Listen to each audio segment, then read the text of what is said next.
Hello friends, welcome to my YouTube channel schooling with Sahil. आज के इस वीडियो में हम स्ट्रेंज केस ऑफ ब्रिटेन को समझेंगे। तो चलिए स्टार्ट करते हैं। Strange case of Britain. There was no British nation prior to the 18th century. Different ethnic groups such as Welsh, Irish, Scottish and English lived there.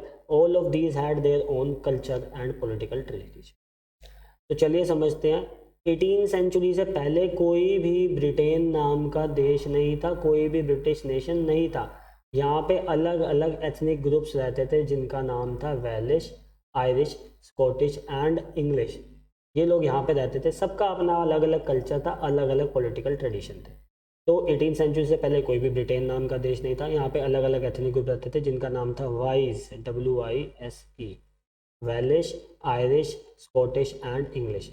Moreover, the English Parliament seized its power from a monarchy and came to be known as England. तो England कैसे बना? British parliament ने एक monarchy से power छीन ली, जिसके बाद England बना। चलिए एक्ट ऑफ यूनियन को समझते हैं। Act of union 1707। The growth of British identity and culture meant that Scottish culture and political institution was systematically suppressed. तो जैसे ही ब्रिटिश लोग पावर में आते जा रहे थे, इसका ये मतलब था कि वो अपना कल्चर जो है इम्पोज कर रहे थे स्कॉटिश लोगों पे, जिसकी वजह से स्कॉटिश लोगों का कल्चर जो था वो सिस्टमेटिकली सप्रेस्ड होने लगा। ये लोग अपनी मेजोरिटी से स्कॉटिश लोगों को डोमिनेट करने की कोशिश कर रहे थे, स्कॉटिश कल्चर को ख़त्म करने की कोशिश कर रहे थे। The growth of British identity and culture meant that Scottish culture and political institution was systematically suppressed. Act of Union was passed in 1707 between England and Scotland, which resulted in formation of United Kingdom of Great Britain. तो 1707 में England और Scotland के बीच में एक act sign होता है जिसका नाम होता है एक्ट ऑफ यूनियन, जिसकी वजह से United Kingdom of Great Britain का फॉर्मेशन होता है। चलिए नेक्स्ट पॉइंट पढ़ते हैं। It meant that England was able to impose its influence on Scotland and a new parliament was formed which was dominated by the English member.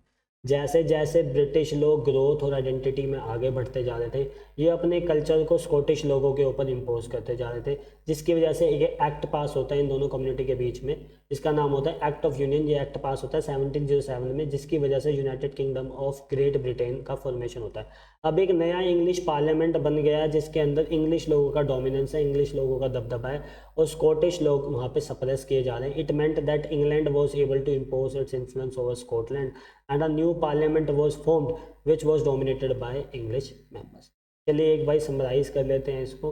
18th century से पहले कोई भी ब्रिटिश नेशन नहीं था। यहाँ पे अलग अलग एथनिक ग्रुप रहते थे, वाइस जिनका नाम है वेलिश, आयरिश, स्कॉटिश एंड इंग्लिश। ये यहाँ पे रहते थे, सबके अपने अपने पॉलिटिकल कल्चर और अपने अपने ट्रेडिशन थे। इंग्लिश पार्लियामेंट ने अपनी पावर एक मोनार्की से सीज कर दिया, उसके बाद इसको इंग्लैंड कहा जाने लगा। एक्ट ऑफ यूनियन 1707 पास होता है स्कॉटलैंड और आयरलैंड। एक्ट ऑफ यूनियन 1707 पास होता है स्कॉटलैंड और इंग्लैंड के बीच में, जिसकी वजह से United Kingdom of Great Britain बनता है। इंग्लिश पीपल जैसे जैसे ग्रोथ और आइडेंटिटी में बढ़ रहे थे, इन्होंने स्कॉटिश कल्चर और पॉलिटिकल इंस्टीट्यूशन को सप्रेस करना स्टार्ट कर दिया। एक नया पार्लियामेंट बनता है, इंग्लिश पार्लियामेंट बनता है, जिसके अंदर इंग्लिश लोगों का डोमिनेंस होता है। चलिए incorporation of Ireland and United kingdom 1801 इसको समझते हैं। आयरलैंड की पॉपुलेशन को हम दो पार्ट के अंदर डिवाइड कर सकते हैं, एक का नाम है कैथोलिक, एक का नाम है प्रोटेस्टेंट। ठीक है जी। जो इंग्लिश लोग थे वो प्रोटेस्टियंस लोग की मदद करते थे to control the Catholic country, to control the Catholic people.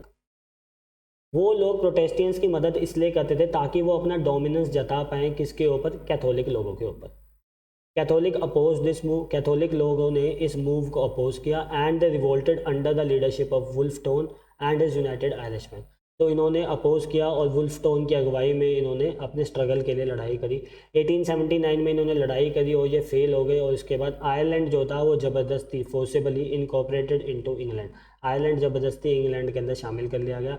A new British nation was formed, एक नया ब्रिटिश नेशन बनता है जिसका डोमिनेंट इंग्लिश कल्चर होता है। एक न्यू ब्रिटिश फ्लैग बनता है जिसका नाम यूनियन जैक होता है। A new national anthem may God save our Nobel king बनता है। चलिए इसको एक बारी शॉर्ट में समझ लेते हैं। Incorporation of Ireland into United kingdom. Ireland की पॉपुलेशन को दो टाइप के लोगों में डिवाइड कर सकते हैं, एक का नाम था कैथोलिक, एक का नाम था प्रोटेस्टेंट्स। जो ब्रिटिशर्स थे वो प्रोटेस्टेंट्स की मदद करते थे ताकि वो डोमिनेट कर पाए कैथोलिक्स को। कैथोलिक्स ने इस मूव को अपोज किया और वुल्फ टोन की अगुवाई में उन्होंने अपना वॉर लड़ा। 1789 में इन्होंने वॉर लड़ा और ये हार गए। आयरलैंड को ज़बरदस्ती इंग्लैंड का पार्ट बना लिया गया। एक नया ब्रिटिश नेशन फॉर्म होता है जिसके अंदर डोमिनेंट इंग्लिश कल्चर होता है। एक नया फ्लैग बनता है जिसका नाम होता है यूनियन जैक। एक नया नेशनल एंथम बनता है जिसका नाम होता है may God save our noble king.